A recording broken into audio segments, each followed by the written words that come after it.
So I decided to try to tackle this hinge myself, or this cracked area, and trying to get these guys out of here resulted in a broken off head and one stripped out. So I called for help.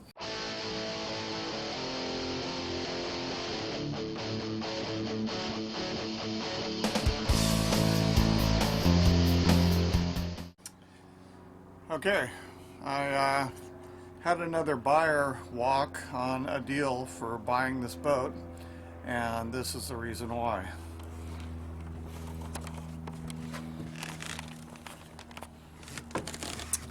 He didn't like this crack here. The broker suggested that we go ahead and get that crack fixed, and he has a guy that can do it. So he's going to come down and start tackling that today. And then he also gave me a quote for doing some painting touch-up work, and Mrs. Boat owner didn't like the quote, so we're going to use the help of one of our friends to try to tackle the painting touch-ups ourselves. So this is the painting touch-up work that we need to get done, part of it. So it's this bit here, which, you know, I can pretty much remove this rail and take it back. And this bit over here, right here, we need to get that sanded down and touched up. And then this little threshold probably needs to get redone too. So we'll do that at the same time. So that's one part of the painting touch-up. The other part is outside on the window frames. So out here on the deck, you can see this area here is bubbled up. I had this whole thing painted 8 years ago, and you can see there's some bubbling going on around these screws, which is kind of normal, but most of them are in pretty good shape. There's not too many that are in bad shape. So the bubbling has been reduced pretty significantly. There's some right there. And there's one over there. But overall, it's in pretty good shape. Okay, so these guys are here. They're working away.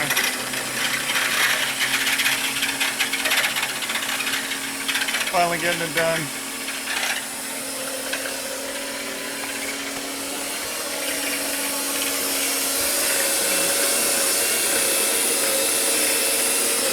This thing's so jacked up, they got to drill the screws out. It's going to take a little while. So I'm down here at the boat, day 2 of this repair, and you can see they've pretty closely got this together, but it's not a color match. I'm sure he'll color match it at some point, hopefully. But it sure looks a lot better. This area here, he's going to put some caulking in there. That all failed. That's what this rail is for. And so he's going to get that all squared away. But yeah, looks pretty good. It's coming along. Looks a lot better than it did yesterday. Oh, what a mess yesterday. This problem with the Tiara lower hinge on the transom door apparently is not unique. It's lots of other Tiaras have suffered from this.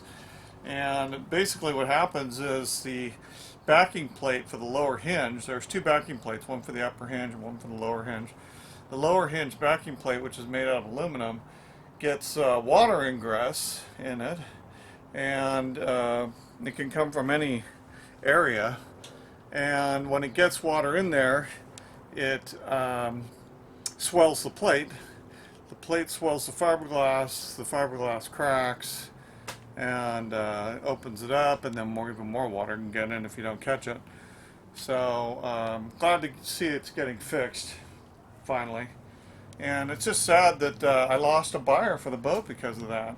I mean, here it is. It's going to be 3 days, and it's going to be fixed. And the cost, it's not that much. A little bit more than I thought it was going to be, but still not that much in the grand scheme of things. So this back wall, somebody had put a picture up when I first bought the boat. What they had done was siliconed it on. And I'll tell you, it took a lot of effort to get that silicone off. It's pretty crazy. There's still a little bit still left on there, but I scraped most of it off, and was left with this really, really hard residual, and used a little mineral spirits on it, and it kind of broke it up. And I'm almost done. I'm gonna wait for this bit to dry, and then I'll put a little bit more on. Most of it you can't even see anymore, and then you just can kind of feel it. It's just so annoying, just really, really annoying. I've got all my records out here from as long as I've owned the boat. I've gone through 2 logbooks here, and these are receipts. And I had printed out a long list out of Quicken of all my boat maintenance costs for the prospective buyer, and gave that to him. But the logs are kind of fun, you know, to go back through. I've got all sorts of things here. This is how I've got the chain marked, you know, at which intervals the chain is marked off and what colors they are. And just different people that I've had to work with over the years, and just notes and stuff. The most important one, though, is the maintenance log. We've got all sorts of notes over here, and this log starts from 2010 and goes till current. This is a couple of pages, and then the last thing I did was replace the port and starboard strainer to raw water hoses, and I made a video on that. But the next entry that's going to go in here is obviously going to be the transom door repair. And then I'm also going to be doing, it's time to do the zincs for the exchangers, the heat exchanger and the oil coolers. And so that'll go in here.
Okay, so they're making a lot of progress down here. Door's not back on, but they have completely color matched this area, and it looks really good. So next step, I'm sure, is just to put the trim back on, clean some of this stuff off, and put the door back on. And overall, it looks really darn good. I'm very happy with it. So let's take a look at the other side of the seam though. So this seam right here needs to get taken care of. It's just a little dirty. I'm sure they'll get that all cleared out. But yeah, looks good. So I just need to put this trim back on, and then of course the door. That's probably all going to happen on Monday. So today's Sunday, so by tomorrow they should have this all squared away. So that's good. Glad to see it. I really like that color match. It looks really good. So I don't know how they do that, but that's why they get the money. Okay, well that's going to do it for this episode. Hope you enjoyed it. If you did, give me a like and please subscribe. I'm one subscriber away from hitting 100, so yoo-hoo! Alright, take care. Gave this old girl some love and cleaned her up a little bit.